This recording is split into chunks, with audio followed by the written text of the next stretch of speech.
Welcome back नाज़रीन। Bulletin की बाकायदा शुरुआत कंदासीं अहम ख़बर से। MQM पाकिस्तान वफ़ाक़ी काबीना में शामिल थियण जो फ़ैसिलो करे वरितो आहे। अवांखे ॿुधायूं त वज़ीर आज़म शहबाज शरीफ़ MQM क़यादत सां राब्तो करे काबीना में शामिल थियण ते राज़ी करे वरितो। अवांखे ॿुधाईंदा मुस्लिम लीग नून जे कुछ अॻवाननि जो भी MQM अॻवाननि सां टेलीफोन ते राब्तो थियो आहे ऐं काबीना जो हिस्सो बणिजण जी दावत ॾिनी वई आहे। MQM तरफ़ां अमीन उल हक़ पहिरें मरहले में वज़ीर तौर हलफ़ खणंदो। ज़रीन जो चवणु आहे त ॿिए मरहले में सेनेटर फैसल सब्ज़ वारी वफ़ाक़ी काबीना जो हिस्सो बणिजंदो। अवांखे हीअ अहम ख़बर ॾिनी पिया। MQM पाकिस्तान वफ़ाक़ी काबीना में शामिल थियण जो फ़ैसिलो करे वरितो आहे। वज़ीर आज़म शहबाज शरीफ़ MQM क़यादत सां राब्तो करे काबीना में शामिल थियण ते राज़ी करे वरितो आहे। ब्रेकिंग न्यूज़ आहे। MQM पाकिस्तान वफ़ाक़ी काबीना में शामिल थियण जो फ़ैसिलो करे वरितो।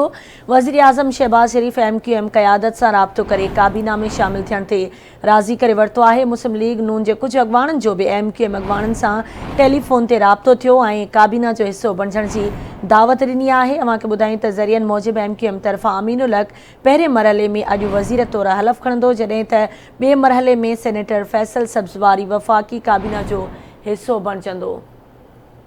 तफ़सील मालूम कंदासीं इस्लामाबाद में आवाज़ जे रिपोर्टर सुभान खोसो खां। सुभान इन हवाले सां वधीक कहिड़ा तफ़सील आहिनि? जी बिल्कुल, शहबाज शरीफ़ पारां वज़ीर आज़म तौर ते हलफ़ खणे उन्हनि एक हफ़्ते जो मुकम्मल थी वियो आहे टाइम, पर एक हफ़्तो मुकम्मल थियण बावजूद हिन वक्त जेका वफ़ाक़ी काबीना आहे उन्हनि जो ऐलान न थी सघियो आहे। हाणे जेका नून लीग जा ज़रिया आहिनि उन्हनि पारां इहो ॿुधायो आहे, छाकाणि त MQM जेका आहे उहा मुसलसल जेका वफ़ाक़ी काबीना में शमूलियत खां इनकारी हुई, पर हाणे जेको आहे त वज़ीर आज़म शहबाज शरीफ़ पारां बि उन्हनि सां ॻाल्हि ॿोल थी आहे। उनखां अलावा जेके मुस्लिम लीग नून जा जेके अहम अॻवान आहिनि उन्हनि जी टेलीफोन ते MQM जे अॻवाननि सां ॻाल्हि ॿोल थी आहे।